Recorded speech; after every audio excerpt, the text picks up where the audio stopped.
Qual é, galera? Tô aqui para contar mais uma história de um lazarento perturbado que não acha o que fazer e vai fazer mal aos outros. Já curte, se inscreve e comenta aí o que você achou do vídeo. Nesse vídeo eu vou falar de um assassino conhecido como Jürgen Barth. Ele nasceu no dia 6 de 1946 em Essen, na Alemanha. Mas ele não nasceu com esse nome. Ele nasceu com o nome de Karl-Heinz Sadrowski. Ele ficou conhecido na Alemanha como açougueiro de Essen. E morreu em 1966, graças a Deus. Ele viveu muito essa miséria. Ele assassinou e esquartejou, também abusou de pelo menos 4 meninos na área de Liebenberg, na Romênia. E eu vou contar pra vocês a história de como essa miséria aí viveu e cometeu esses atos. Também vou contar a melhor parte, que é a parte onde ele morre, que foi uma morte surpreendente e aparentemente foi um castigo divino. No início da década de 60, nas redondezas da cidade de Ruhr, entre 1962 e 1966, 4 meninos desapareceram, mais ou menos um por ano. A polícia estava trabalhando sem evidência nenhuma, porque em todos os desaparecimentos não tinha sinal de luta, nem sangue, nem nada que apontasse que foi um sequestro ou algo forçado. Parecia que as crianças simplesmente tinham sumido.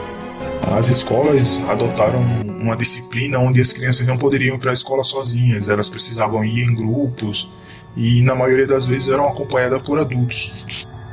E nesses 4 anos da ação do criminoso, os pais e mães estavam em pânico porque não sabiam se podiam deixar seus filhos brincar ao ar livre. E até que enfim, em 1966, 4 anos depois do primeiro caso, um jovem foi sequestrado, foi amarrado num antigo bunker. Esse jovem ele foi amarrado lá, ele reconheceu a pessoa que o prendeu, só que a pessoa amarrou ele, deixou ele preso com uma vela para clarear o ambiente. O jovem esperto usou a vela para queimar as amarras e fugiu do local. Assim que ele fugiu, ele já foi até a polícia e falou o que tinha acontecido. E a polícia imediatamente prendeu um açougueiro chamado Jürgen Barth. E logo após a prisão, ele já admitiu os assassinatos, falou que foi ele mesmo que sequestrou e esquartejou 4 meninos. A polícia pegou, já deve ter dado uma surra logo, ele abriu o bico bem rápido. E por sorte, o infeliz não vitimou mais uma 5ª criança. E a partir daí já começou a aparecer psiquiatra, psicólogo, um monte de especialista no caso, dizendo que ele era muito diferente de um serial killer. O psicólogo falou que ele se via como um redentor das crianças, estaria mandando as crianças para o céu mais cedo e ele estava só evitando que elas tivessem uma vida difícil e sofrida. Mas ele meio que adiantava o sofrimento delas, cortando as crianças em vários pedaços durante um processo que ele via como redenção. Porém, o mesmo admitiu que sentia prazer em torturar as crianças de maneira terrível.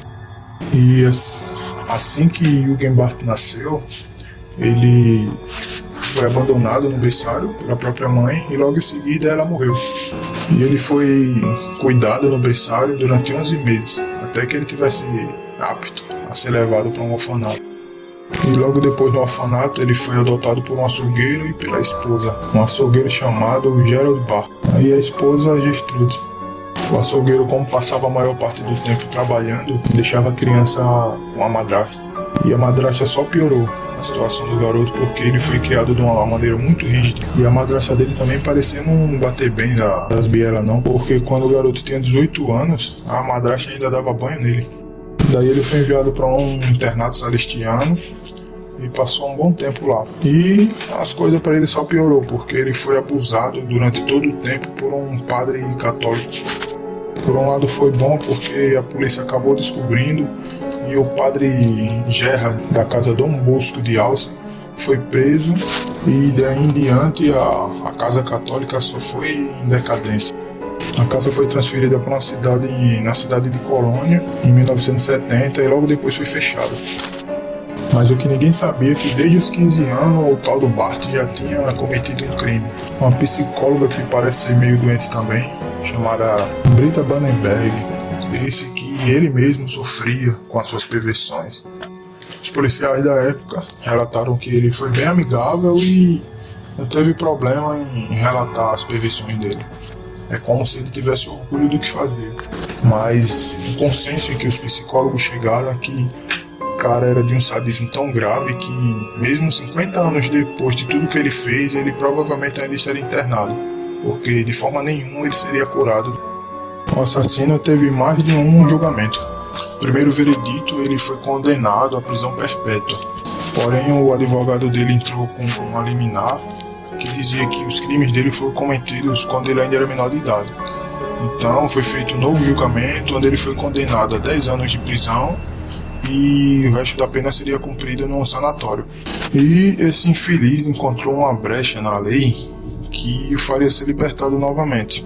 Se ele sofresse a castração química, coisa que ele mesmo deu a ideia, ele poderia ser liberto, porque não estaria mais apresentando nenhuma ameaça para a população, já que aparentemente a maioria dos casos dele teve conotação sexual. Porém, os médicos da época tiveram uma luz por um momento e disseram que ele era inoperável. Mas o desgraçado tem tanta sorte que em 1974 ele casou com uma enfermeira que era especialista na área. Ela reabriu o caso e disse que tinha uma chance dele ser curado. E 3 anos depois, em 1977, a enfermeira chamada Gisela Bark deu uma entrevista. E ela dizia que, pela experiência dela, ele ficaria curado se sofresse a castração química. E em 28 de abril de 1976, Jürgen Barth foi castrado no Hospital Psiquiátrico Estadual Yelkenborg. E é aí onde acontece o castigo divino. E durante a castração, o médico errou a dose da anestesia e o infeliz morreu. Daí o coitado do médico ainda foi condenado por homicídio involuntário. Mas a história ainda não acaba, né? Até depois de morto o cara deu trabalho, porque ninguém queria enterrar. Nenhum hospital da região queria dizer que tinha um serial killer que assassinou tanta criança inocente enterrado lá no cemitério deles. Mas o cemitério teve pena do pai e concordou em enterrar ele desde que ele fosse cremado e enterrado sem nome na lápide. E um jornalista, na época que ele estava preso, um jornalista chamado Mo, entrou em contato com ele e se tornou uma espécie de figura paterna dele, ouvindo as histórias dele, as motivações que ele tinha. E a partir disso ele escreveu um livro chamado Jürgen Barth, Vítimas e Perpetradores. E baseado nesse livro foi feito um filme chamado Use Short, Toda a Vida. E esse filme foi lançado em 2002. E a partir desses casos, o sistema de justiça criminal alemão mudou totalmente a sua forma de ver os casos, agora fazendo os réus passarem por um psicólogo antes de darem a sentença. E por causa disso aumentou muito o caso de pessoas internadas por loucura e diminuiu os casos de sentença de morte.